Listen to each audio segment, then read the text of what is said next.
review. That's right, I got tired of everyone sending me death threats, and I will finally do a theme review on every card in Fury of Dracula. I'm just kidding. But if you want to send me some death threats, that's would be nice, because that's when you know you've made it as a YouTuber. But yeah, there's a lot of cards in this game. I will go through them. Part of the reason I have not done this sooner is because the physical version of Fury of Dracula has a lot of really cool lore text and flavor text, and that is part of any good theme review. And in all of the events, they have removed all of the flavor text. And I hate that. Uh, so, I just am not gonna review that. I literally have sold my copy of 4th edition of Fury of Dracula. So, because I wanted it to be able to go and find a nice home and actually be played, because I only play digital edition. There is flavor text, feel free to look it up your own, but let's start with the theme review, starting with Behind the Veil. Again, we are only reviewing theme here, not mechanics, or how to use it, or if it's a good card mechanically, but how it feels thematically. And Behind the Veil is really non-specific, and I don't like that. I understand sort of what is going on. I would have preferred this card being called something like Premonition, or Divine Prophecy, or Supernatural Dream, or Divine Dream, or Vision, or something like that, to sort of give me a hint at what is happening. Like, especially like the dream. Like, oh, play immediately, you get a dream about, like, this is what Dracula's up to. You know, those kind of visions and spooky things that are being seen where you're getting these hints, and that is allowing you to interfere with Dracula's effects. It is a little weird that it lets you discard one. Knowledge doesn't necessarily mean that you're able to stop one of the things that Dracula's doing, especially since it's usually used to get rid of fog. It's like, how is being able to look behind the veil and know what Dracula's up to make it so you can stop him from controlling fog? And there are other problems with other events that do similar things that we'll get to. But generally, I would like this card to be much more specific. Unlike Blood Transfusion, which is about as specific as you can get. And in terms of theme, this card is excellent. It's actually clear that they went with theme first when they were designing this card, which maybe is also why the card mechanically isn't very good, and unfortunately is a sign of bad game design when it's either good theme or good gameplay. But most of the time, the game is really good about this, and this is the exception. But yeah, the idea is that you're taking damage because you're giving blood to another person, and you losing blood hurts you. In the book, blood transfusions were used to counteract the effect of bites. It's one of the most significant parts in the book, and the use of blood transfusions to counteract vampiric assaults was a big part of the book. So you really have to have a card representing that, given how big of a part it was in the book. And I would not be surprised if this is one of the first cards that was designed in 1st edition, just because of how integral it is to the book and how much it feels like, yes, this is what happens when you play Blood Transfusion. Just wish the card was stronger. Okay, Chartered Carriage. Now, people complain about Chartered Carriage because it does not allow you to move by carriage. It allows you to move by rail.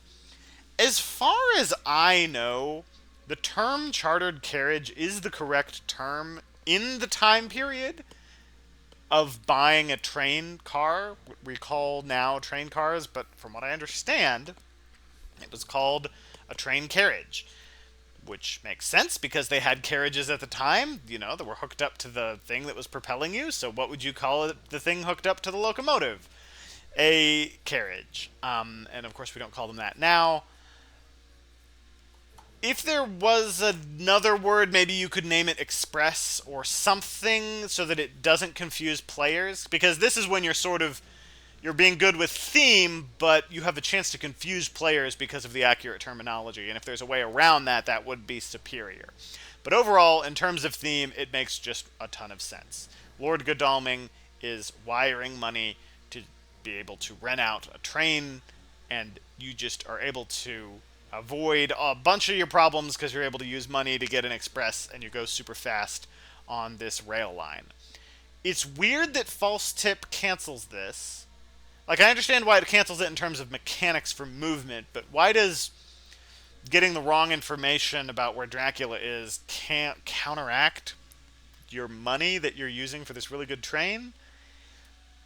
But we'll get to that when we talk about false tip. Next, we'll talk about consecrated ground. Now, if you have a keen eye, you will immediately recognize the problem with this card, and that is the tense of the verb. Actually, a similar problem with chartered carriage. This really should be called charter carriage. That's a thing that you are doing. Or transfuse blood. I guess they're being consistent here.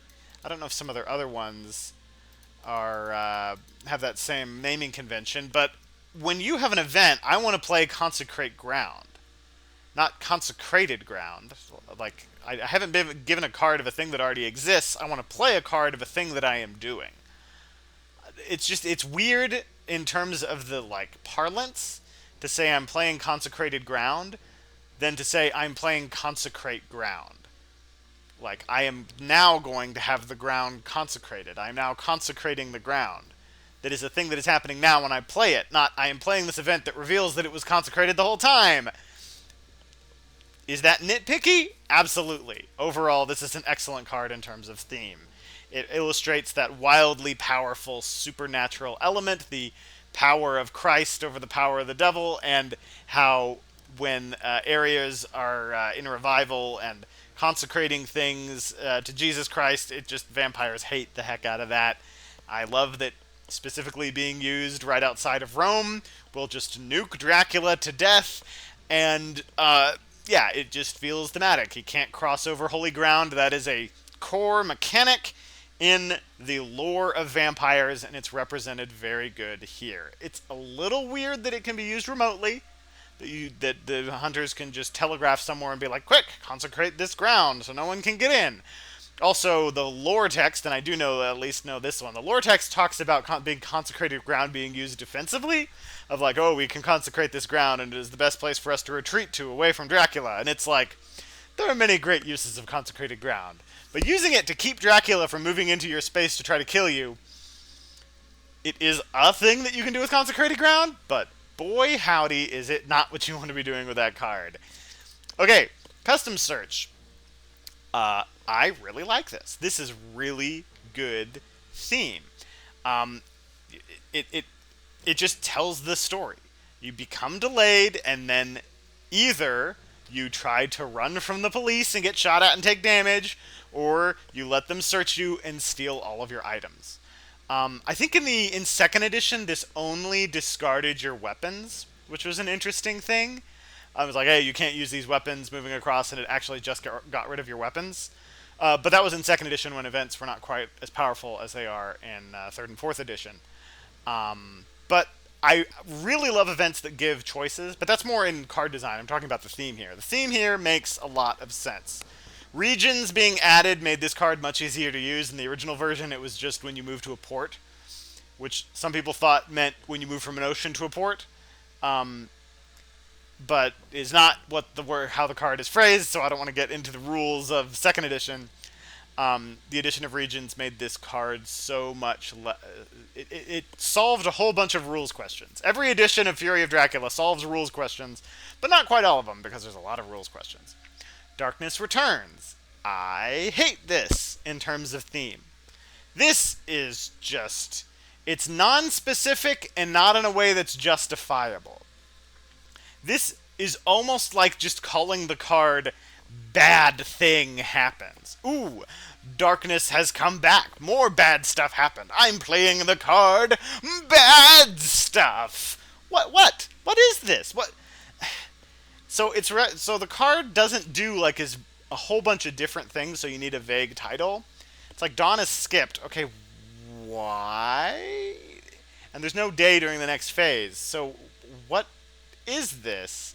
And then it has effectively the effect of a hoax.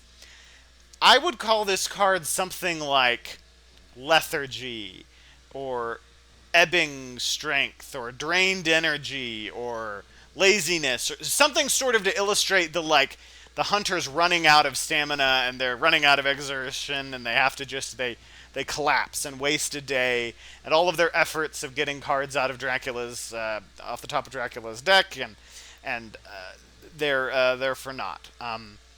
Or if you want to do it with the theme that when hunters are supplying over and over again and getting cards off the top of the deck, this card counters that, and so you call this card something like debauchery or distraction or something like that, where you're like they're just sitting around getting supplies, and then they're like getting drunk and doing these sins, and they are succumbing to the laziness, which really honestly is maybe what you should call this. I like when the cards are named after various sins and vices, because that's more specific and more illustrative of the sort of spiritual war thing going on, and how the negative cards for Dracula in a lot of cases represent vices in some way. And I wish that was this and not just bad stuff. Now, devilish power, you would think, oh, well, that's pretty vague too. Yeah, but I'm okay with it in this case because the effects are really varied. It's hard to pick an effect that explains all three of these things.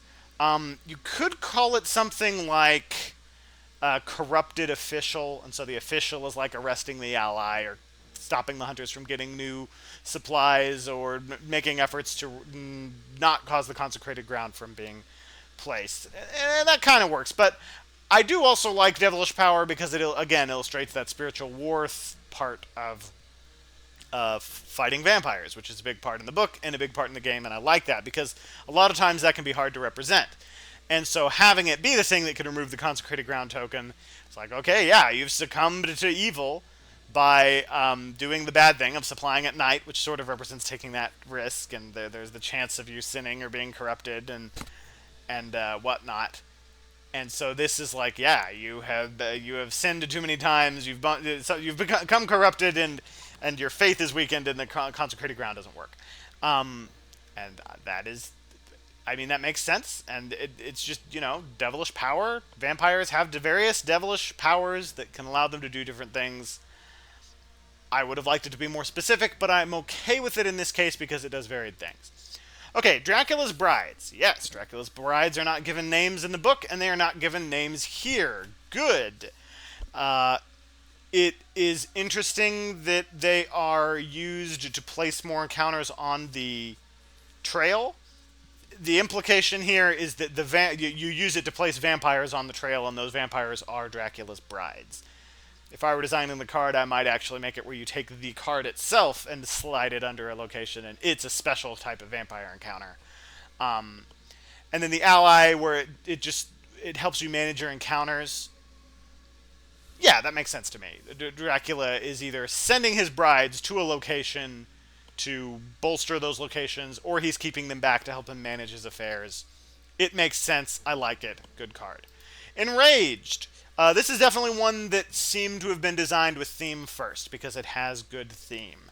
I would have liked to name a card like this something like Succumb to Evil or Fear, actually, I would have really liked. But those wouldn't explain why playing it keeps Dracula from escaping as bad or escaping as mist. Also, I like the meme of, local vampire literally too angry to die. When, you play Heavenly Host and he plays Mesmerize, and then you use Mesmerize to cancel the Heavenly Host. A vampire too angry to die. And I like the strategy behind it of using it is dangerous because it keeps you from escaping. And it's that idea that when Dracula is like, okay, now I'm angry, I'm refusing to escape now. Makes a lot of sense. Very thematic. Very well designed card in terms of theme. Escape route is also good. One of the tricky things with the events is the idea that the events can be traded when they aren't play immediately. And so some of the events are a little hard to be like, what is being traded exactly? But with escape route, it makes a lot of sense. I would have preferred to call this escape plan, because that makes even more sense. It's like, okay, this plan is being given. It's like, hey guys, if you come across a vampire, do this, this, and this, and you can escape. It's like, aha, I do that, and I escape. Well done. But overall, very thematic card. I like it in terms of theme.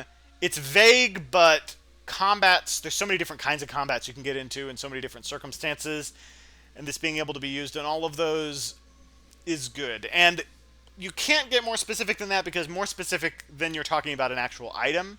And again, these are events, not items. And none of these events should be named after things that are items.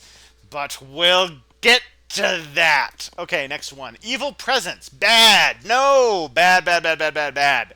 Wrong. Incorrect. What this should be called is sense evil, or evil sense, or spiritual sensitivity, or something to illustrate the sensing of evil, not just like, oh, when this card comes out, evil exists, or call it sense evil presence. The name of the event should be named after the event, not tangentially what the event is related to. It should be named after a thing that is happening. And yeah, it should be called sense evil. And then it's like, oh yeah, everyone senses that there's evil next to them. That makes so much more sense. Don't. Why is it called evil presence? Ugh, it's not good. Okay, excellent weather. Now this does have the problem that I always have with cards like this. How are they controlling the weather? But it's not even called control weather. It's just like, for this event, you have excellent weather. And that makes sense, but it's still a thing that you, like, choose to play. Now, how would I fix it? Well, I don't know, honestly. Because any way that I would fix this card, like calling it, like, Steamboat Captain, or, like, reliable crew, or skilled captain, or something like that, is like, well, you're not really describing an event, you're kind of like describing an ally or a person or like a thing. So it's kind of, yeah, it's kind of hard. And yeah, excellent weather is an event. It is a little weird that something like excellent weather is only specifically usable for sea travel. I feel like good weather could also be used to get rid of fog or to get rid of a storm token. And you can't call it something like an almanac because this is not an item. This is an event. So I don't really like this. I always hate it when there are cards that let you control weather in games, but I wouldn't really know how to fix it. So yeah, false tip. So this is, in terms of mechanics, this is one of those cards where there are entire long things on Board Game Geek arguing about how the rules work with this in conjunction with Chartered Carriage. And I don't want to get into that. We're talking about theme. So thematically, this is representing getting the wrong information, and so getting of to like where Dracula is. So you get on the wrong train and go the opposite direction. There's kind of a lot of heavy lifting that the phrase false tip has to do in order to communicate that thematic event, and that's a little too much for me. I would call this like corruption or bribed engineer, or hijacking. That actually could be a really fun name for this. Hijack is like, oh, Dracula's agents have hijacked the train and they're turning it the other way. And it's like, oh, if you have Chartered Carriage, it's like, haha, these are my boys on this train, and they fight it out, you know. And then it breaks down to zero. That would be cooler than false tip, which kind of has to do a lot of heavy lifting for you to sort of understand what's going on here. And that sort of puts it more into the realm of the whole, like, Dracula as a gang leader, where he has all these minions that are doing stuff and can, like, control trains, or, that you don't know who to trust. Whereas false tip is sort of like, oh, the hunter's got wrong information. So, yeah. Now, forewarned. So, forewarned justifiably has a vague title, in the same sense that some of the other events have vague titles, because there are a lot of different events, or a lot of different encounters. And having one event that counteracts all of them, yeah, you're going to have to, it's going to have to be vague. It's still just a little weird that new information is the only way to counter fog. Like, I don't know. How hard would it have been to call this, like, divine intervention? Because, like, you use forewarned when you aren't forewarned as the character. Like, you don't know what's happening. Like, oh no, I didn't know this encounter was going to be ambushing me. Oh dear, I was not forewarned at all. Oh, but good thing I have the card forewarned. it's not bad. It's just a little vague. I would have preferred to call it divine intervention. Of course, I also would have preferred for good luck to be called divine intervention. I actually really generally don't like the term good luck, and especially in this case because there's another card called Lucky Find, which is more specific, and that's actually really good because it. Well, we'll get to that. I actually really like Lucky Find in terms of its theme and what it's called. Good luck is like there's the hunter's success is never attributed to luck in the books. It's usually always attributed to divine intervention. Now, if you wanted to call Forewarned divine intervention, you could call this card Pray or Prayer. That's actually an event. That's actually like a thing that you do. And it's vague enough that it's still dealing with this. Although, I actually would completely rename this. Because all of these effects, except for getting rid of the ally, are having to do with movement. So I would call this something like backup plan or contingency plan. That's still vague, but it feels like a thing. It feels like events. It feels like information. It feels like something you can trade. How do you trade luck via telegraph? What? But calling it a contingency plan is like, oh, the roads are blocked here, but we have a contingency to get around. Oh no, Dracula has a big wolf who's going to attack us. But we have a contingency plan. We know this wolf hunter. We have police in the area to stop the wolf or to arrest or Emmanuel Hildesheim. Or, oh no, we have the false tip. We got on the wrong train. But we have a contingency plan to jump out and get out. Like that kind of tells a story. Good luck doesn't really tell a story. It's just kind of like, how does good luck stop a road from being blocked? Like, it wasn't blocked in the first place? That doesn't really tell the story. It's like, oh, turns out when you thought something happened, nothing happened. Haha, exciting story this is. I don't love it. Great strength. I love it. This is S tier. This is one of the great thematic cards. It is maybe a bit weird that you get the adjective for this, but you don't get the adjective for strength, the combat card, but we'll get to that. But yeah, this tells a story. This is so many of those parts in animes or in the great movies where the villain is like, has struck the hero and you think that he's going down and it's like, ha ha ha, I defeated you. And it's like, I didn't hear no bell. I'm not dying. And I survive. And it's like, yeah, and it's like the hero had this strength they didn't know that they had. There was a miscalculation in terms of the damage, and it's like, yeah, in a sense, HP values that are numerically designated are dumb and don't make thematic sense. The idea that, oh, I need to hit this guy 11 times and he'll die. This other person I need to hit 8 times, and that person I need to hit 9 times.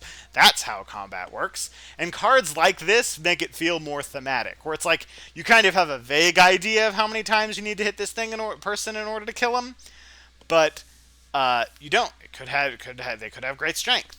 Yeah, it's great. It's great. Great Wolf. So, fun fact about this. In 2nd edition, this card was called Quincy Morris. That's right, in 2nd edition, Quincy Morris was turned into a vampire after the effects of the book and is a vampire fighting for Dracula. And I hate that. With every fiber of my being, I hate that. You're making the board game too different from the book. Just try, like the board game is meant to be the book.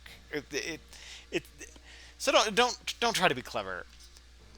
It is weird that, like, you kind of have to squint when reading the original Dracula to be like, okay, he does talk about his great wolf, and there is parts where they see the great wolf, but isn't that Dracula? And it's like, oh, well, maybe not.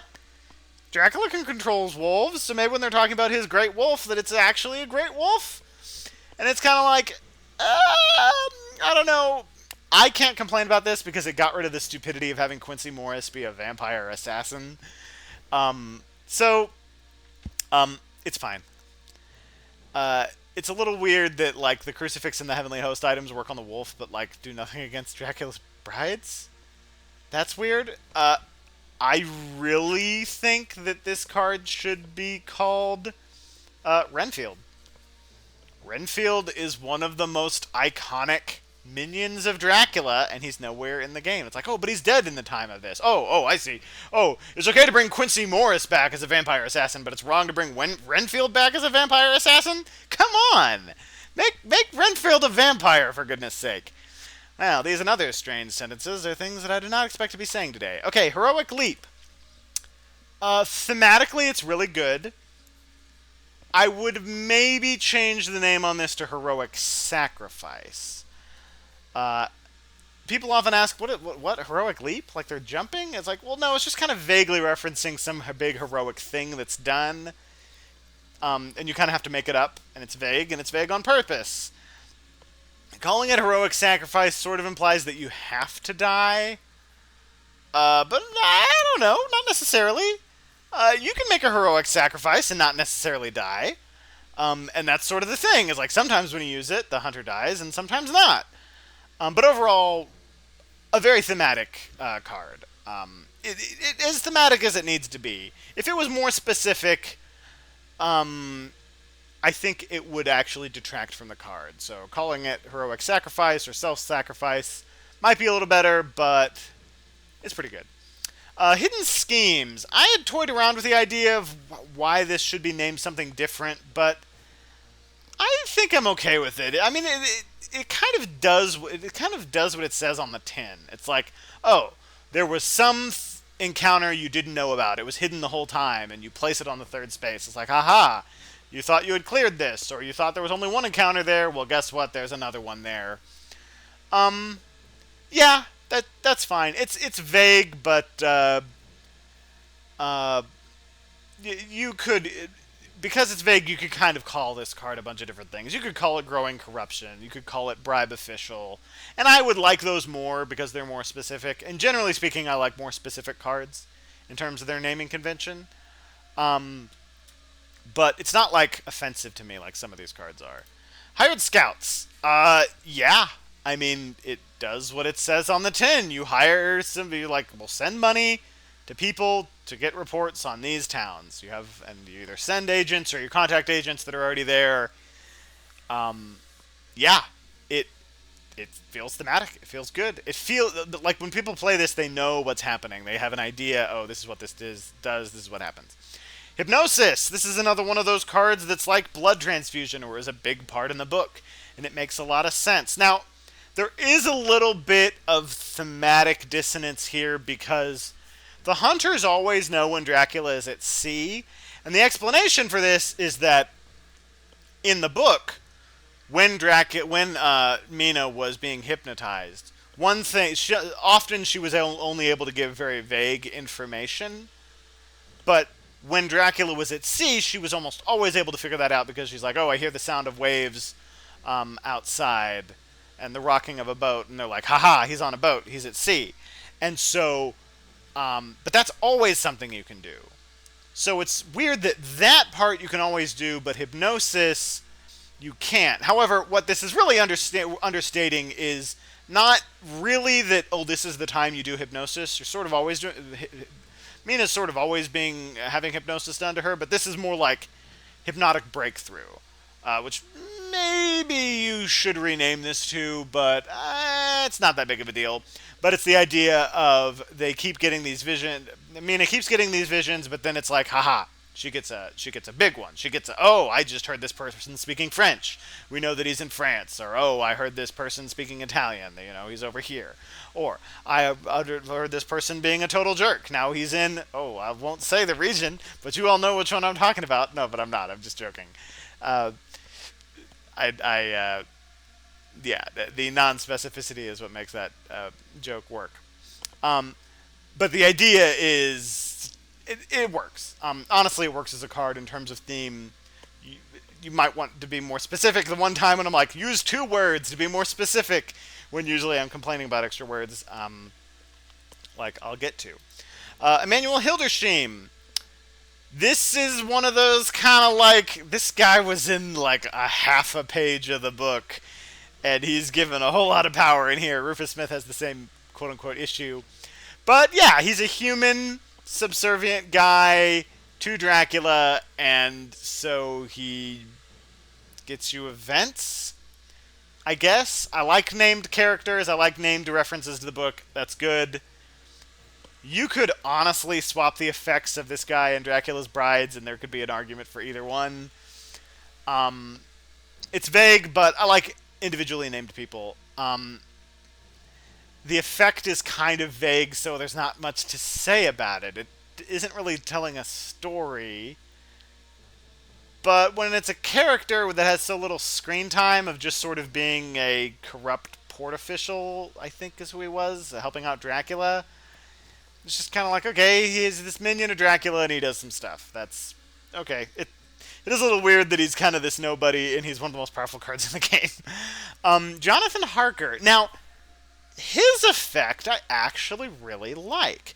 Because in the book, Jonathan Harker has these journals and information, and he knows a whole lot about Dracula, but that information isn't presented to the main hunters until much later in the story, and the information is very old at that point.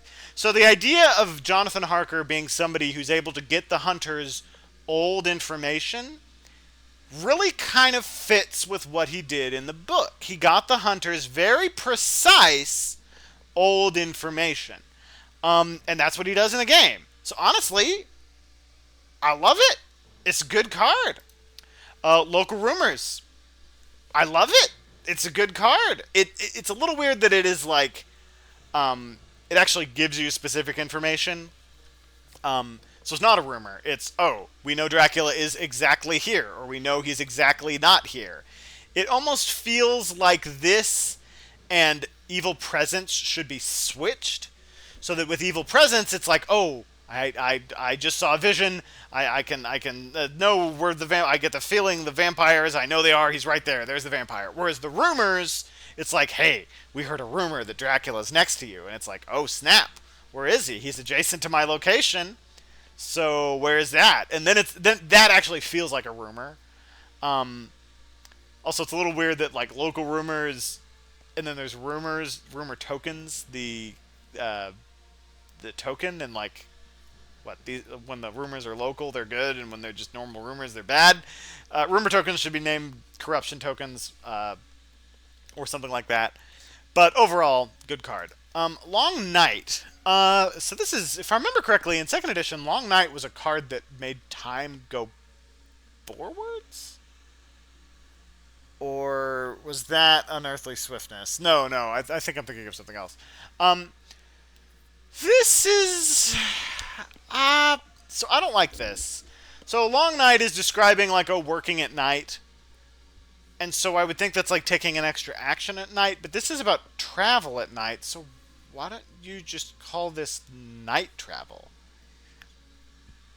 Because that's what it is. It's too vague, and it doesn't need to be, because it very specifically is talking about traveling at night.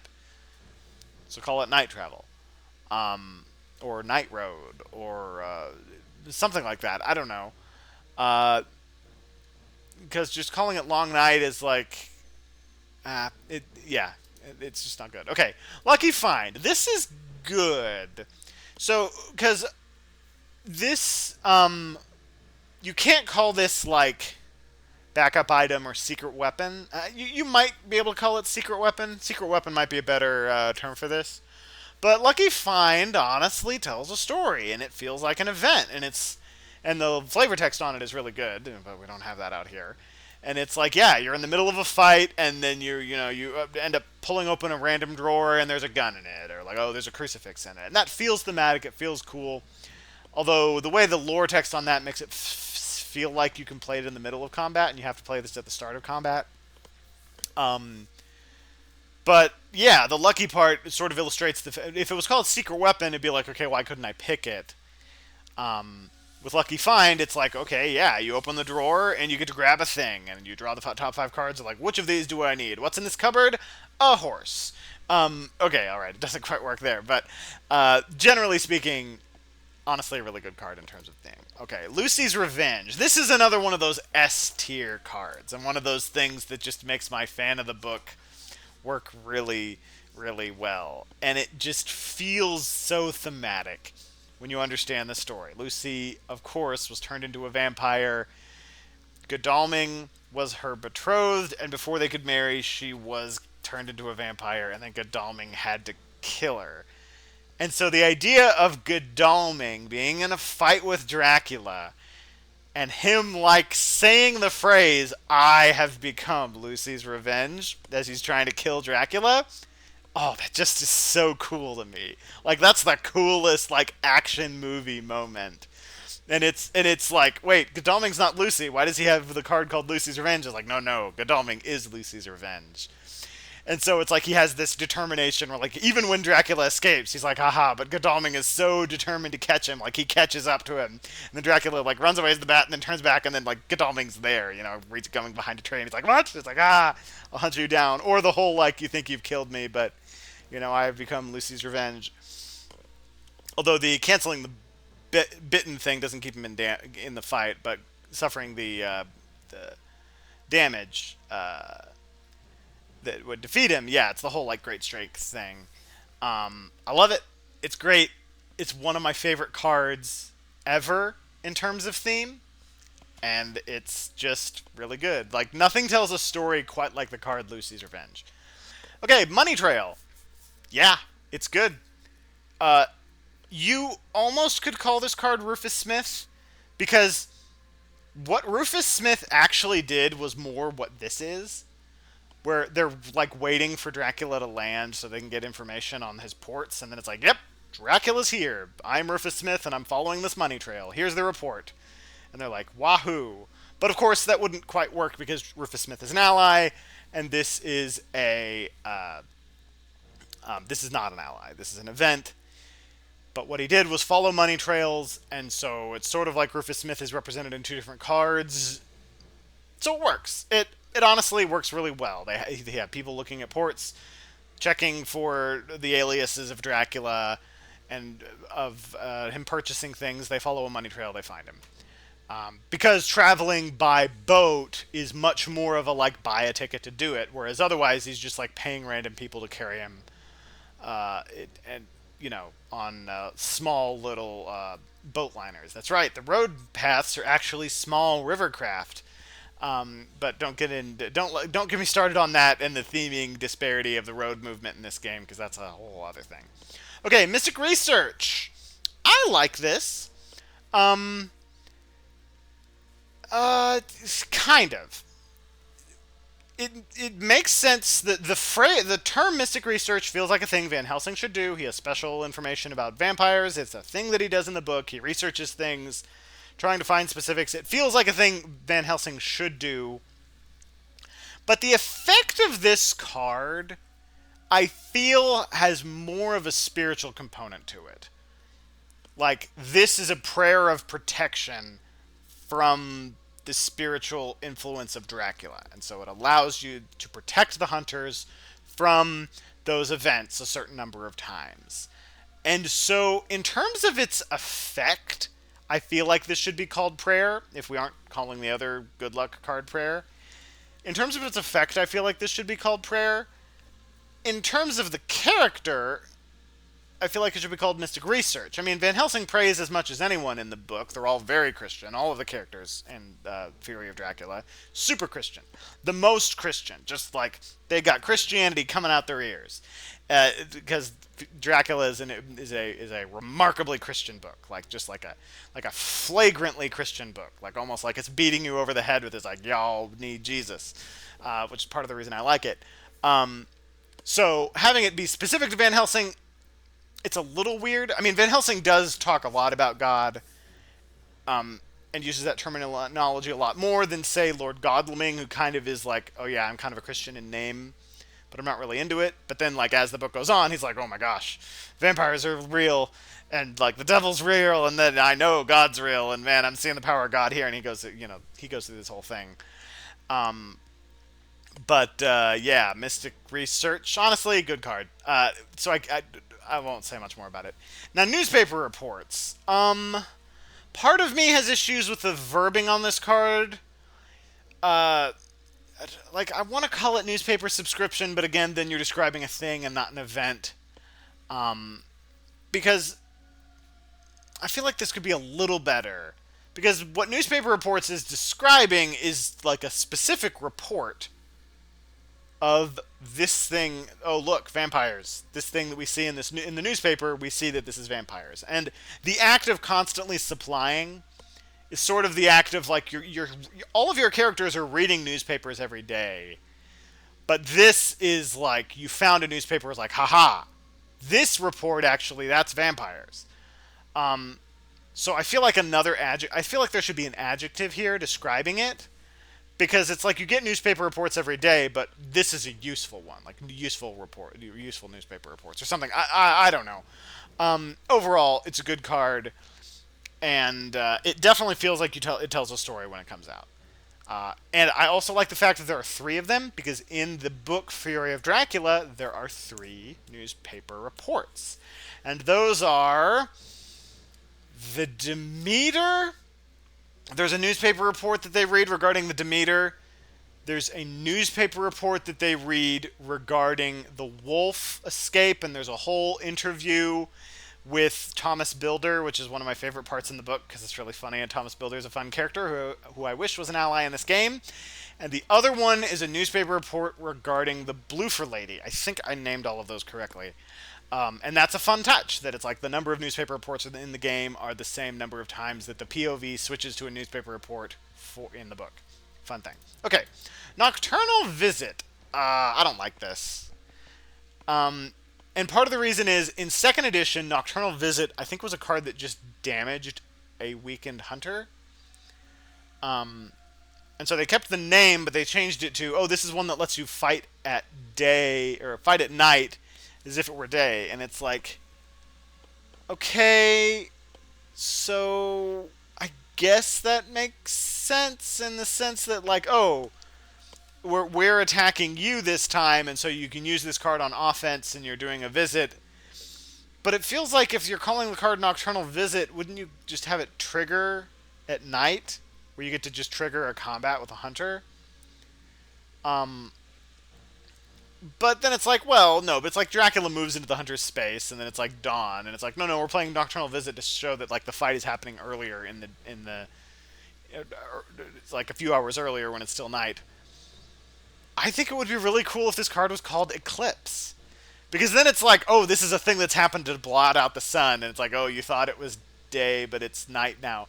That doesn't work with the lore of vampires in Bram Stoker's Dracula, because it's actually not sunlight. It's actually like the spiritual time of day and the spiritual time of night that like give and take away Dracula's powers.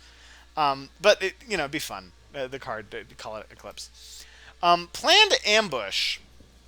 Now, Planned Ambush it's good. It's a little weird that you have this name planned here, but I understand why they did, because they didn't want to just call the card Ambush, because there is an effect in the game called Ambush, where you ambush with an encounter. And so you don't want to have two different things with the same name.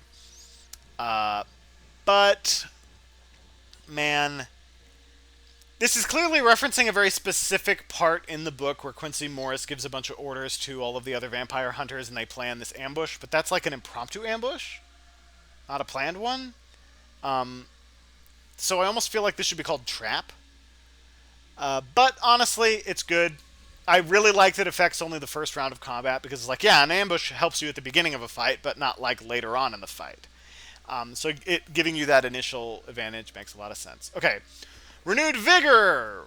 You could have easily called this card Vigor, or like Exertion. Calling it Renewed Vigor is a little weird. Like, it feels like this should be a thing that you play after you take damage, or after you take an action.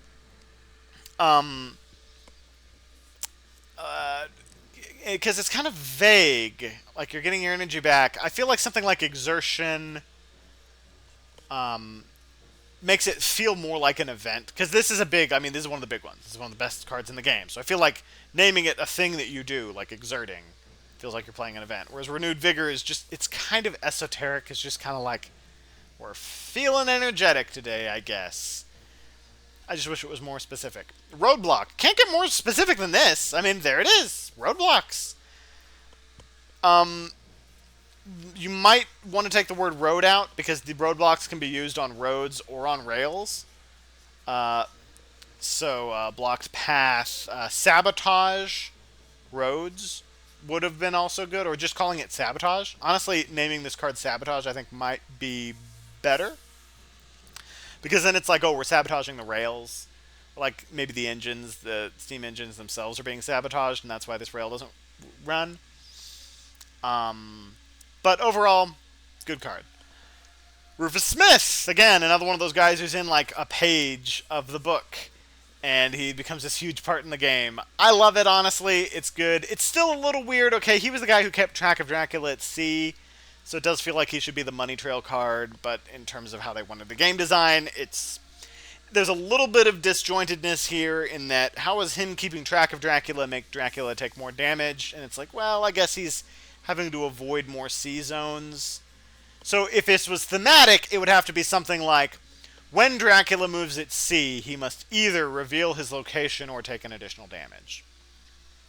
That would be more thematic. I don't know if that would be better for the game. It might be. That actually might be really interesting. In fact, what you might do is up the damage and add that rule in. Where, like, you have to take 3 damage or reveal your location. I don't know if that... I'm just thinking off the cuff. A lot of the stuff I haven't thought of. That's part of the reason I haven't done a thing on Fury of Dracula theme review, because most of these are good, and I haven't thought too much stuff about this. So I'm just kind of coming up with stuff as it goes. Seduction. Now this is really good. This is kind of what I wish more cards were named after, that they were named after some sort of vice or like succumbing to a temptation.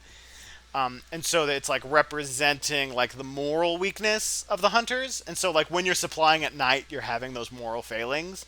And whether or not there are consequences or not, it's kind of like decided whether or not you're getting a Dracula card or a hunter card. It's like, okay, you're stealing stuff now. You're doing some bad thing in order to try to further your objective.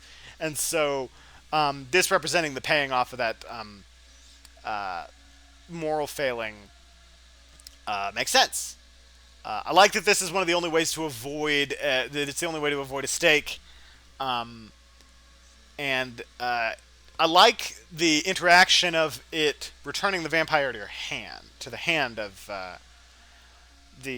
Dracula. Although that's in terms of theme. Honestly, it's kind of a really weak card. Okay, but I'm not talking about that. I'm talking about theme. And in terms of theme, it works. Sensationalist Press. I love it.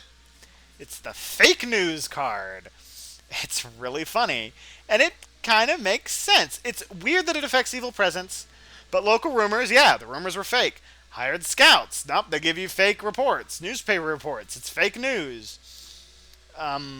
It's weird that it also affects evil presence. But other than that, other than evil presence, it makes a lot of sense that it affects these things. And in terms of mechanics, I understand why it does. But yeah. And sensationalist press is a more time-specific term. It's a great card.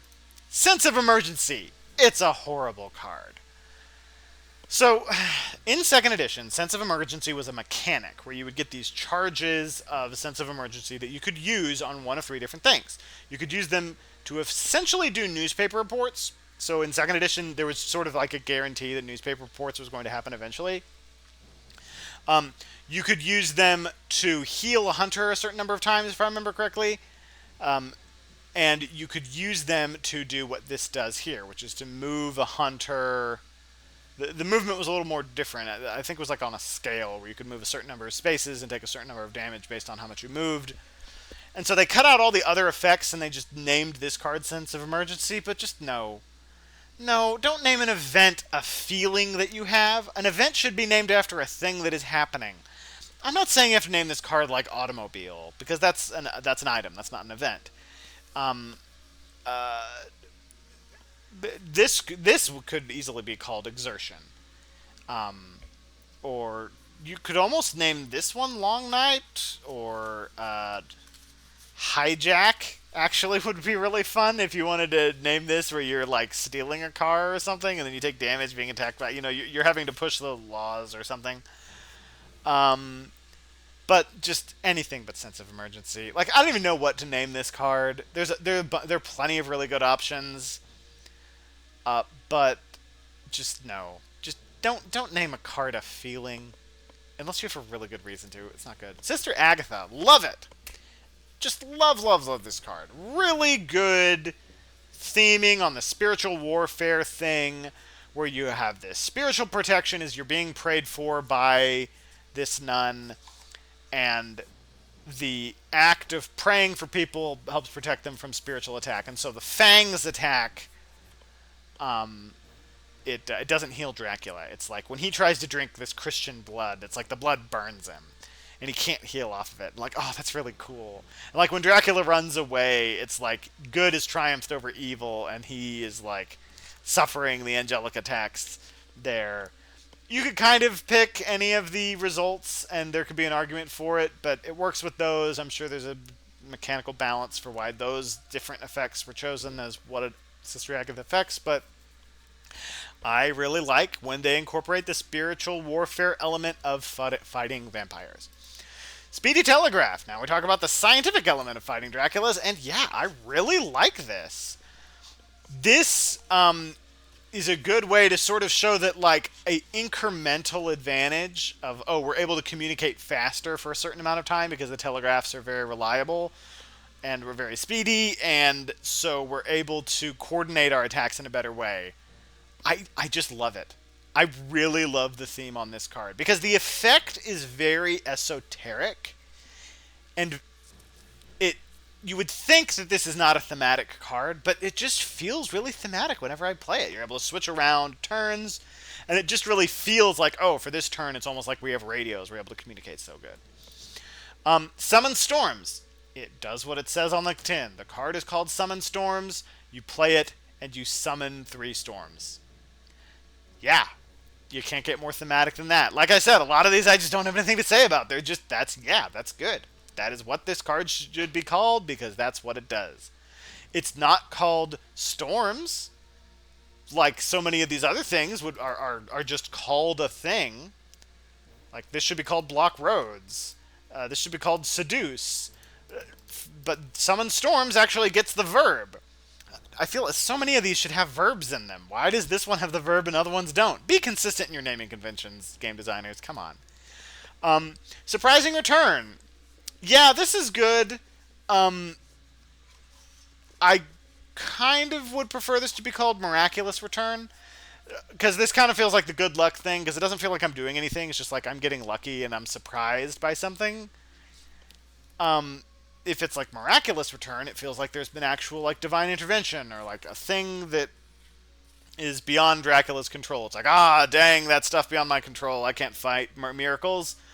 Where Surprising Return, it's just like all events should be surprises because you get to look at them. The side that says what they do faces you. The other side faces the other person, so they're all surprises. So you could almost call it Surprising Summon Storm, Surprising Speedy Telegraph. I mean, you could call any of these surprising.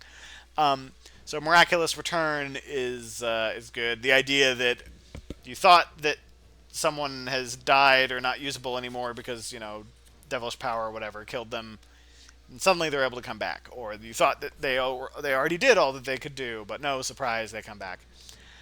Yeah, it's good. Unearthly Swiftness, yes, absolutely good. I like that it's being named after like one of these superpowers that Dracula has. And the more that is done in the game, the better, because it's like, haha, yes, Dracula has these superpowers. I'm glad I'm able to play this and use it. Use this superpower. Dracula is unearthly swift, and is talked about a lot in the books, so there should be a card that represents it. Vampire Lair. Hate it. Hate it. This feels like this should be a Dracula card with how it's named. Now, what this actually represents is Discover Vampire Lair.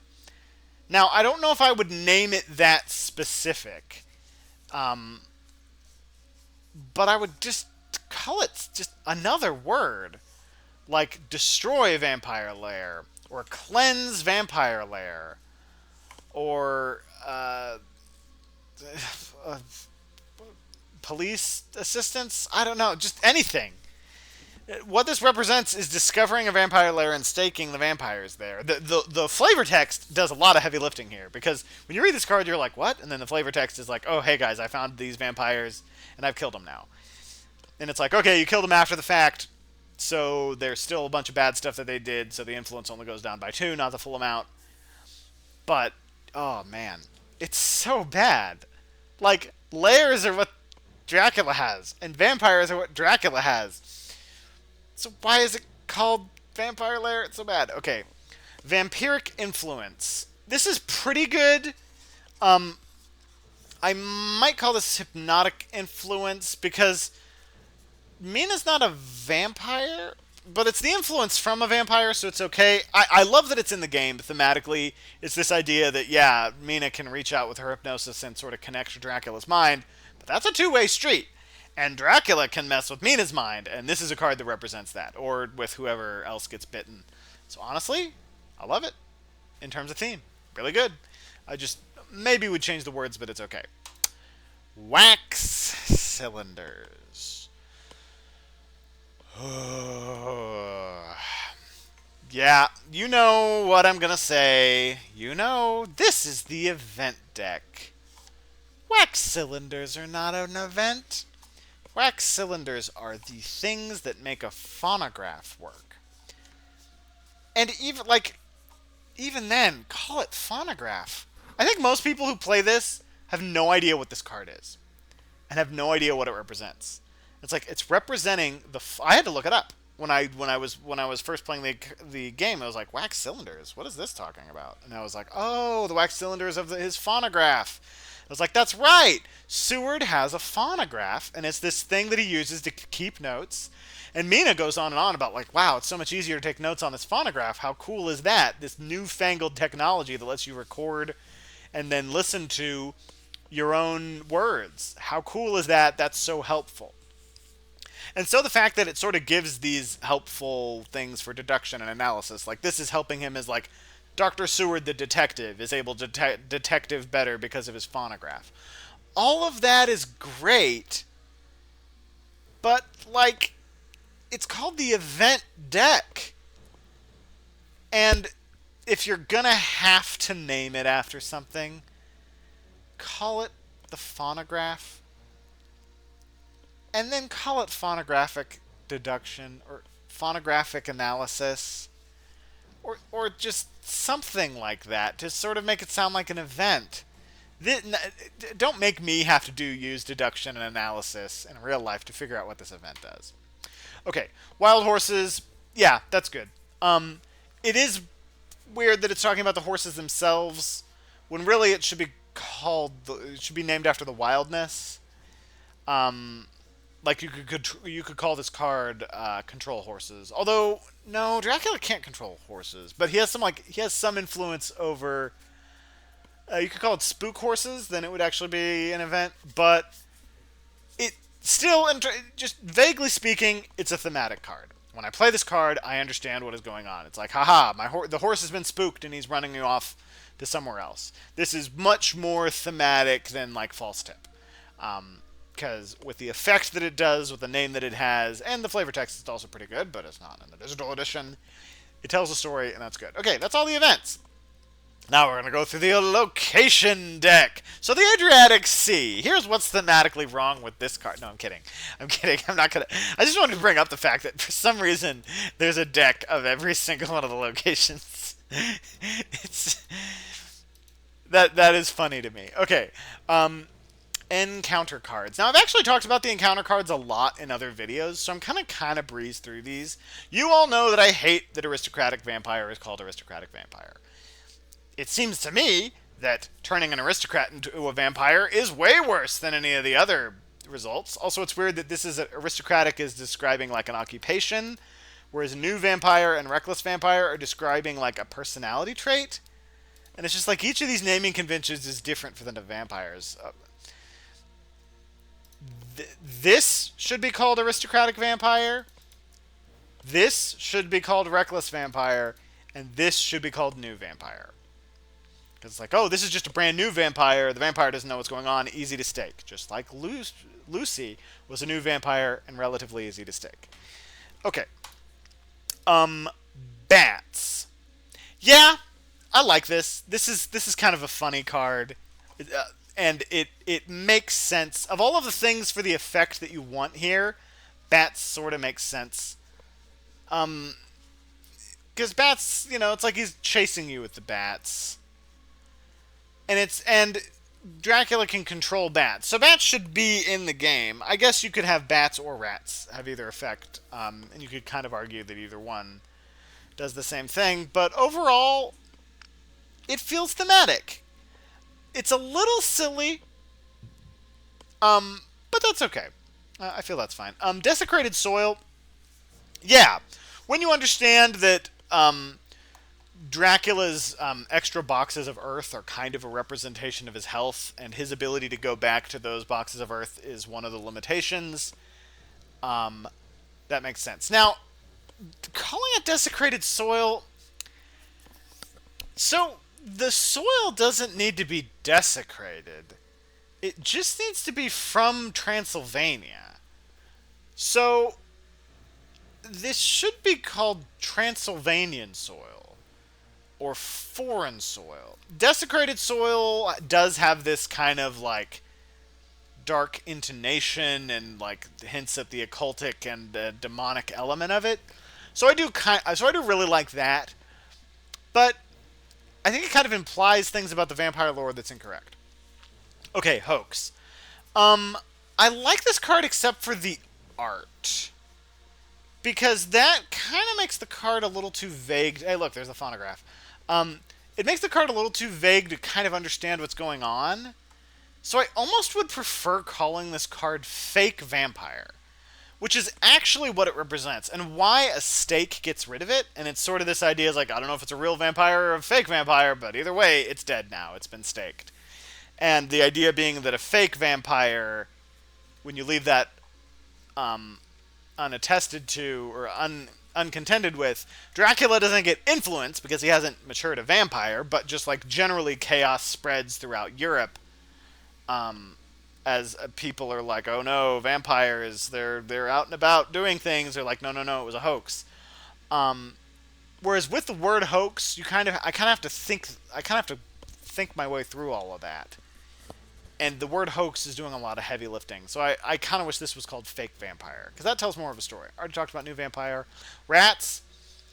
Yeah, rats bite you. That's what they do.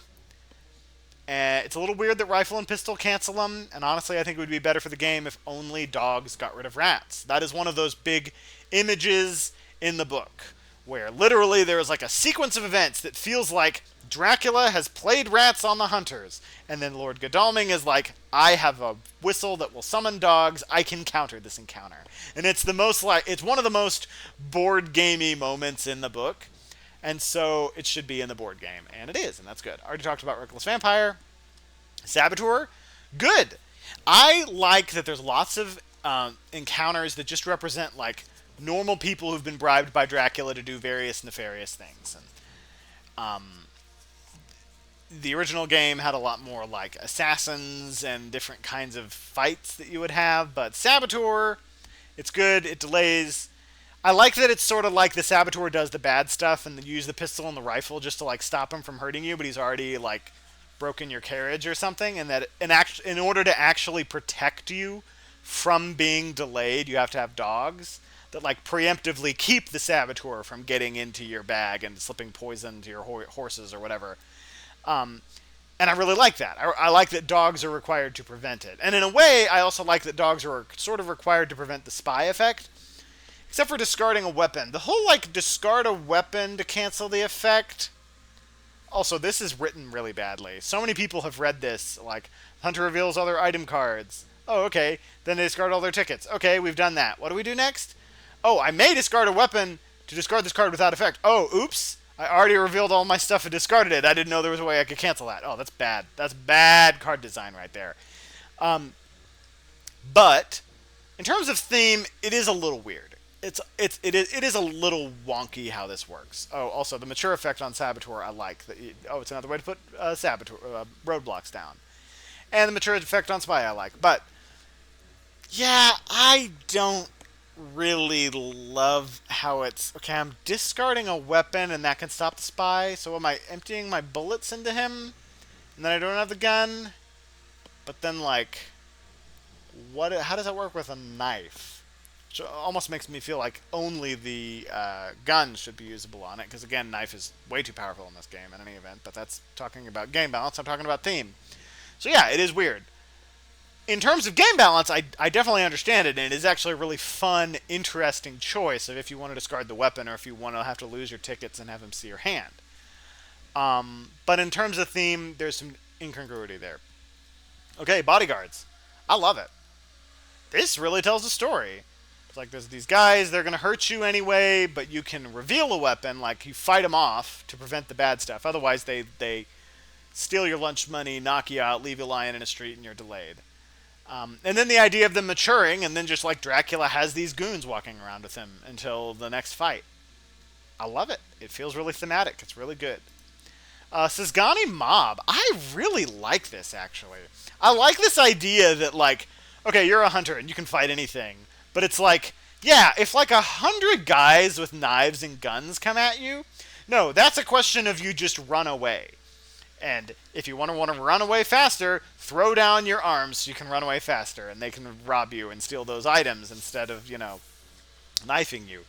And yeah, that just feels really thematic.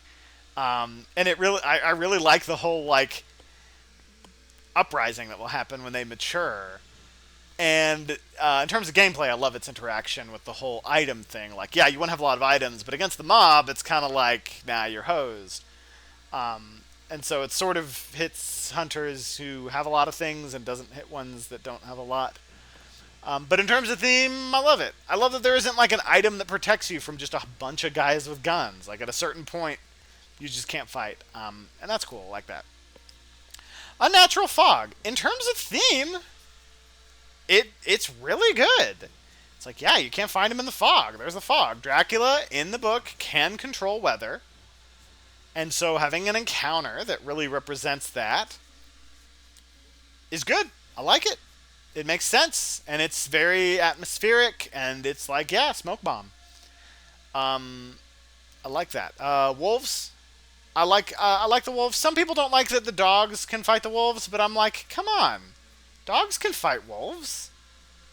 And they'll die. And I like the whole interaction of like ambushing versus searching. And it's like, maybe the wolves will win, maybe the dogs will win. It depends on if you're searching or if you're ambushed. You know. And there is incongruity because in this version, the dogs are terriers, I believe, and so those don't look very ferocious, and these wolves look really ferocious. In second edition, they were like big, like Great Dane looking thing, Greyhound looking things. That looked really tough, and it's like, oh yeah, and there's like 10 of them. It's like a whole bunch of dogs, and it was like, oh yeah, these can take on like 2 or 3 wolves, which was the image for the wolves, and so that made a bit more sense than like 5 terriers taking on an entire pack of wolves. Yeah, that seems a little weird. Which is why I've thought that dogs should be one of the things that you can reveal that reduce the damage on wolves. But yeah, I like the idea of, okay, you're getting hit with a bunch of damage, and you just fight them with weapons. And that feels thematic to me. I feel like I've told a story when I have, shot a bunch of wolves. That make me happy. Okay. Encounter cards. Combat cards. Yeah, let's talk about the combat cards. So, here's the issue with the combat cards. And I'm gonna just kind of vaguely talk about all of them. Some of these are good, some of these are bad in terms of their theme. So, like, what's the issue with a card like Claws? The issue with a card like Claws, and with a card like Fangs, but not with Mesmerize, or Plotting, or Strength, is that this card is kinda gay. And what I mean by that is that it seems like... It's like... How do I explain this? It's like you have a card that represents Dracula's claws. And then, like, you have a card that represents his fangs. And then, like, do you have another one that represents, like, Dracula's spleen? And, like, another one that represents, like, his tonsils? Like, I'm gonna play this card that represents, like, the thigh of Dracula. That's really dumb. I'm sorry, but it's just dumb. Like, mesmerize. This is not called eyeballs. That's dumb. Mesmerize is actually like an action, a verb. A thing is happening, and it's even like a supernatural thing, representing like this superpower that Dracula has to mesmerize people. And it's like, oh, cool, mesmerization. That is what is happening here. And then you have like, Dracula has teeth. Like, it's not even called like fang attack, or like bite, or like sneak attack, or like attack from the shadows or something like that. And yeah, putting the word attack in it is kind of a little weird. But you have escape as mist, escape as bat. So why isn't this at least called attack with fangs or like fang attack? Because yeah, just calling this mist and just calling this bat would be dumb. I like that it's escape as bat and escape as mist. Those are good. Because it like, oh yeah, well those are escape cards, and so we understand, and I really like how escape is missed, is it can only be canceled by the one thing, and it's generally the safer escape, whereas escape is bad is less safe. I love the interaction here. They feel thematic. This is more reliable. This lets you travel distance. That's really good. But like claws is like, what, did Dracula not have his claws the other turn? When you didn't draw the card, like, oh, I guess Dracula doesn't have teeth for this round because he didn't draw the card that makes it where he bites. When you're representing an action or a power, that makes more sense. That like in the heat of the moment, in the attack, Dracula has all these different powers, all these different moves, and he's not either not thinking of doing this type of attack, or there isn't an opening for him to do a claw attack. But like, Dracula always has his claws. Dracula always has his fangs. It's just dumb to have. So I would call this like unnatural swiftness. Like I would, not unearthly swiftness, or super speed, or something like that, or blurred speed, or something that illustrates like the speed of Dracula, where he is, because like strength, like this card is not called hand or like muscle. Like it's not named after a body part. It's named after like an attribute of Dracula, and that's what I like about it. And mesmerize is named after a power, and like I feel like this should be named after Dracula's stealth, or his hidden nature, or him hiding and doing a surprise bite. Like that feels in keeping with the other metrics, and it feels like it's representing a superpower, and that's what's fun. Playing Escape as Mist is like, this is a superpower that Dracula has. He can turn into mist. Oh, that's cool. I can turn into mist. Ooh, I'm playing the mesmerize. I am using this superpower where I am trying to mesmerize, and even plotting. I mean, it's not a superpower, but at least I feel like I'm playing a thing. Like I'm thinking and I'm being nefarious and using my intellect as this vampire to come up with a cool thing. And strength is like, oh yeah, Dracula has supernatural strength. He has the strength of 20 men, which is why this really should be called supernatural strength, or devilish strength, or demonic strength, or something like that. Just calling it strength is dumb. Haven't put an adjective there, guys. Come on. But claws and fangs is just, like I said, it's pretty gay. Okay, moving on to item cards. Now with this, I'm going to be talking a little bit about the counters, which I kind of have already done, and I don't know if I need to talk about this. So I'm gonna kind of breeze through this. Crucifix is good. I like it protecting from mesmerize and fangs, and it's like, oh, you want to look at something? Look at this, and he's like looking, and it's like, and then he looks at the crucifix and it burns him.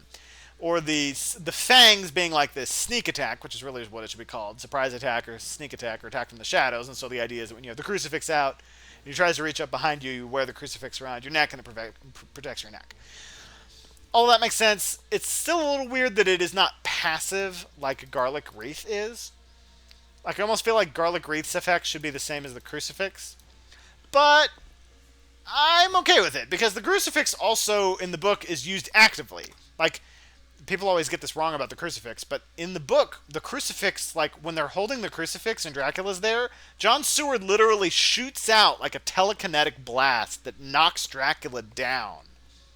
when he says he feels energy flying across his arm into the crucifix and shooting out, like the power of God is like shooting out these like, I don't want to call them magical blasts because that's not what God is. Um, and so yeah, it does a lot of damage. It feels like it counters all the things that it should. It's a little weird that it counters Escape is Missed and Heavenly Host does not. When in the book, Heavenly Hosts were actually used to counter an Escape is Missed. So that's weird. But yeah, and it actually shows a crucifix. It's not just a cross. So yeah, that's good. Okay, dodge. Yeah, dodge avoids the damage. Now, again, if we're going with this theme that Fangs is like a sneak attack, it's weird that dodge counters that. So that doesn't quite work, but overall, still good. Dogs. I've talked about dogs so much in terms of its theme. I won't bore you here, but the short of it is I think dogs should have some sort of counterplay to fog. But that involves a complete rebalance of the game. And the art is kind of weird. It looks like their jaws are broken. That's kind of weird. Okay, escape. Escape escapes.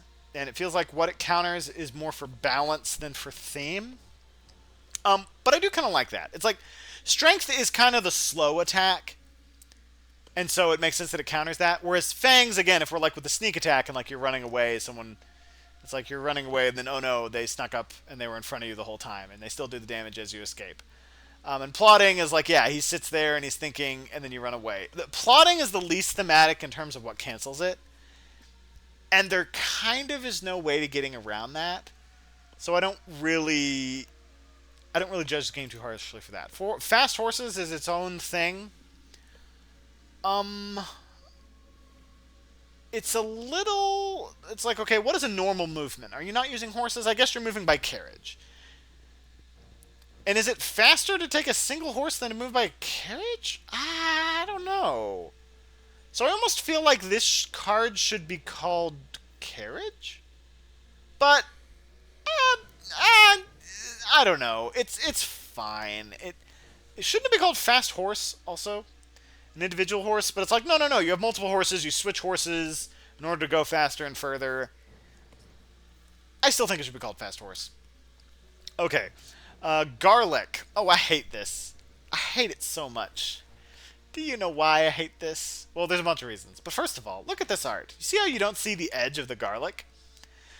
In the physical edition, it is revealed that what he is holding here is like a spike with like a pointed spear at the end with garlic wreathed around it. And it's like, that's super cool. That's like a spear with garlic on it. Now there's a vampire killing weapon if I've ever seen one. But you've heard me talk about this, garlic and garlic wreath. Why? Just call this holy water or something. Then it's fitting with the theme of crucifix countering claws, or not claws, bite, and then the holy water also counters it. But because you can sort of fling out holy water, you can. Well, no, but it doesn't damage strength. You could keep this, and then you would just have to rename Garlic Wreath. Overall, it's fine. I actually like how it interacts with claws. With the idea that like he's swinging in and he's hitting you, and like the garlic doesn't stop him from attacking you. But he takes damage as he does. Like he's having to inhale the garlic fumes that are noxious to him. And Garlic Wreath, in terms of theme, it's a little weird that it's like I'm putting this on ahead of combat and then Dracula knows about it. It feels like this should be a surprise. But I guess it's obvious and revealed, but like, why is this revealed and the other things aren't? I get... it's okay. It's fine. Okay, Heavenly Host. So the name Heavenly Host is okay. Basically, they wanted a more vague term so this can represent the holy water and the actual Heavenly Host, which is the communion wafers. And the reason they did that And I know and I understand why they did this. And it's because the idea of fighting Dracula with communion wafers is super dumb. And I just, yeah, no, it's really dumb. Like, and it's a shame because it's obviously the most powerful card in the game. And it's like, is the most powerful card in the game really going to be a cracker? It's all, it's metaphorical. I get that, and it totally makes sense with the lore of that they're going with, that they're going with this transubstantiation theology, that the communion wafers literally become the body of Christ, and so when it touches the flesh of a demon, it burns the demon like a hot coal. And yeah, that's really cool, but it's just like holy water is cooler. And they're like, yeah, but we can't just not have the heavenly hosts because we want it to interact with consecrated ground. So it's like, okay, we'll just say heavenly host. We won't say communion wafer or something. And heavenly host, and we'll give art of holy water. Although it's green, holy water's not green unless this is something real weird going on with the water that you're using. And so they're kind of hedging their bets, but I still wish holy water was another item. And it used to be. It used to be holy water. It used to be this card was called holy water, and heavenly host was actually what was called holy circle. But yeah, overall art obviously doesn't match, and that's really dumb. But I like what it does. I like that it's like, yeah, when you just like have the power of God, like it just beats everything except for like Dracula sneaking up behind you, and the idea of the communion wafer or even the holy water, like the amount of how close you have to get to use this is like when if Dracula's trying to sneak up on you, it's the worst situation. Because like a knife is close, but this is even closer than a knife. Like you have to like be able to put your palm on Dracula, and if he's trying to do a bite attack, that's like the worst possible thing to do. And so I actually really like that. That it's like, as long as he's not like ready for this, and he's not prepared for me trying to walk literally right up to his face, I'm gonna totally wreck him. And also I like that it counters mesmerize, because then again it's one of those, I look into my eyes and it's like, look at this, and it's like, ah, in all the same ways. But again, it's still weird that it doesn't counter escape as mist. Okay, holy bullets. Oh, this is so much better than in second edition. In second edition, holy bullets was a combat card you played, and in the flavor text it like, no, it comes with its own gun that shoots the holy bullets. It's like, why? Why can't you load holy bullets into another gun? So this is so much more thematic than that. It's still weird that you reveal it ahead of time, and it seems like it should be something you play at the start of combat, and it's like all bullet damage should be increased. But even then, it's like, well, no, Dracula shouldn't know that you have holy bullets loaded into your gun.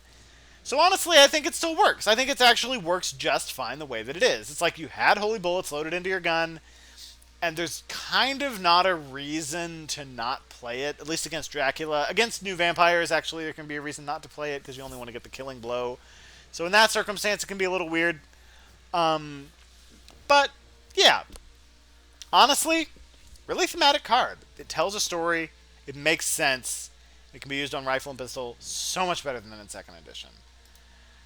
This is something I think a lot of people liked about second edition. Was just it was a thematic change, and it's good. Okay, Holy Circle and Holy Bullets were really. I'm going to say one more thing. Holy Bullets were really interesting in second edition because there was that whole like fighting corporeal threats versus fighting vampiric threats, and so Holy Bullets were these things that were like, they were sort of like a stake in reverse, or no, they were like a stake. There was, because like instead of being like, you can use them against normal guys, and you could just shoot a guy with a holy bullet, and that will kill a man. But it's not as, it's like you're wasting it on a guy when you should be shooting at a vampire, and it's better to use them against the vampires. Whereas like the pistols and the rifles generally won't ever do damage to vampires, but they're really good at fighting corporeal threats. That was a fun, interesting thing about second edition that they just reworked in third. And so they had to rework Holy Bullets, and I liked the way that they reworked them. Okay, now let's talk about Holy Circle. Overall, I like this. It is, again, referencing a thing that happened in the book, where you're literally making a circle with communion wafers to protect you.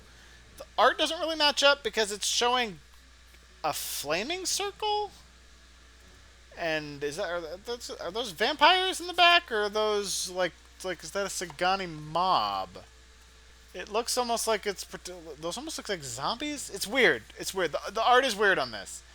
Um, because what this is actually supposed to be representing is using the communion wafers in a circle, which is why it was more thematic in second edition, where it was literally the heavenly host that you could use as a holy circle, or you could place a consecrated ground token in your space that stayed out,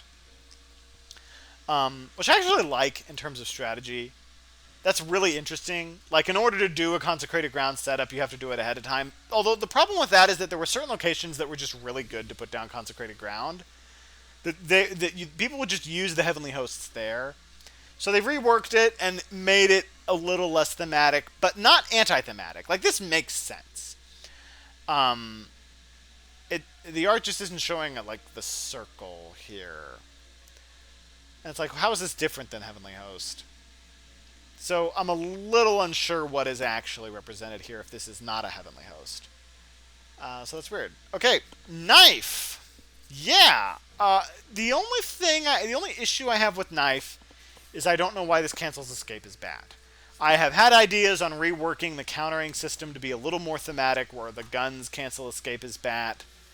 But that also involves lots of complicated changes, like knife only damaging if you're the engaged hunter, or you can discard it if you're not the engaged hunter to do 2 damage because you're throwing the knife, and that feels more thematic to me. It feels weird that this does damage when you aren't the engaged hunter. And honestly, Heavenly Host also, for the same reason. Because the whole point about this is that it's a short-range weapon. You have to get right up to the Dracula, so why does it also work if you're not the engaged hunter? I almost feel like that wasn't intended, but it's how the rules are written. Like, why is the knife a ranged weapon? If you're discarding it to throw it, then it makes sense, but you don't discard it to throw it. Like, why is knife a ranged weapon, but garlic isn't? Or crucifix, for that matter. I mean, in the book, crucifix is a ranged weapon. I don't even think Seward is the guy who's being attacked by Dracula when he shoots the telekinetic blast that knocks Dracula over. I'm pretty sure Dracula... Yeah, Dracula, in that fight, if you're playing it by the rules of the game, Dracula engages Seward and tries for a fang attack, and then Seward plays knife and cuts Dracula, and then Jonathan Harker, plays knife and cuts Dracula, and then Seward, who's adjacent, uses the cross to knock him back, and then he uses Escape as Man, which is from second edition. There is no Escape as Man. I guess Escape as Man is just Escape as Bat in daytime. So yeah, it's weird that this is ranged. And it's weird that it cancels Escape as Bat. Honestly, not super thematic. Now, it doing the most damage to Dracula is thematic, because Dracula, of course, is killed by a knife in the books. And so it makes sense that this is the thing that does a lot of damage to Dracula and is one of the more reliable damage-dealing things to Dracula, and that's good. And since stake is not an attacking weapon, yeah, this knife is supposed to be this is what you kill vampires with weapon. Whereas the other ones are more versatile. Pistol. So, pistol works and rifle works. The only weird thing here, and there's kind of no getting around this, is why does this cancel plotting? If I were to switch things around a bit, I would maybe transpose so knife cancels fangs and plotting, and pistol cancels claws and escape as bat. In terms of theme. That way, the ranged weapon cancels claws because it's like, or if you're changing the theme to speed, it's like he's moving fast, but like you can shoot a bunch of bullets at the fast target and still hit him. Whereas like the knife, there's no way you're getting a guy who's moving that fast. And canceling the escape as bat makes sense because it's like, actually no, this thing wouldn't be canceling the claws. It would be canceling escape as bat. So the thing that they share is canceling escape as bat. Yeah. Sorry, forget what I said earlier. These things canceling escape as bat makes more sense because then, because it's like what shoots a flying thing? A gun. Why does a knife cancel escape as bat? It just doesn't make sense. And And then knife canceling claws makes sense because its claws are a melee attack, knife is a melee attack, and even the rifle canceling claws makes sense because it's like, oh, okay, yeah, but like, even though this is not really a melee weapon, I mean, a rifle you can still hit with the butt and you can block and do this stuff, so it can still cancel the claws in that sense. But you can't do that with a pistol, and it's like, oh, that's why you can't do it with a pistol. But then it's like, why does knife cancel plotting and punch cancel plotting? And then that actually makes sense. That it's like, oh, plotting is like he's there in your face and he's gloating and he's like, and you could even call it gloating. Then that might even be better. And it's like, oh, punching and knife are like surprise attacks, surprise melee attacks that he doesn't see coming. And while he's standing there trying to think, you surprise punch, you surprise knife, and those things cancel plotting. That at least makes a little bit of sense, but it's really hard to be like, this thing cancels plotting and the other things don't. The other thing you could say is like, oh, these are concealable weapons, but plotting is the hard one to get the theme right on. But I already talked about plotting, but the place where the theme really does work is with canceling mesmerize. I've said it, and I'll say it again. One of my favorite interactions in this game is that Dracula can try to mesmerize you, and you can punch him right in the face. And it's like he's trying to do this psychological thing. Even the flavor text on this, and yes, this card is flavor text. Is so good. It's something like the vampire was looking deeply into my eyes to try to do something, and I did the first thing that came to mind. And it's like, yeah, it's that whole like instinct, and that, like the way that you try to beat the mesmerize attack and the psychological attack is this instinct, and you rely on reflex, and you don't even think, and you just immediately punch him. And yeah, I love it. I absolutely love it. It's one of my favorite interactions in the game. It's real good. Rifle. Overall, makes sense. Cancels escape is bad. I wish pistol also canceled escape is bad. And it makes sense that it cancels the claws to an extent. Although it's weird, again, like I said, that pistol cancels claws and knife doesn't. It feels like knife should cancel claws. Stake. I don't want to go too far on talking about stake. This is a big change. It's weird that the way stake is usually used is at night to kill a vampire. Like, you move in at day and either, you get ambushed or something, or maybe you don't. And the stake protects you at night when you go in to kill the vampire.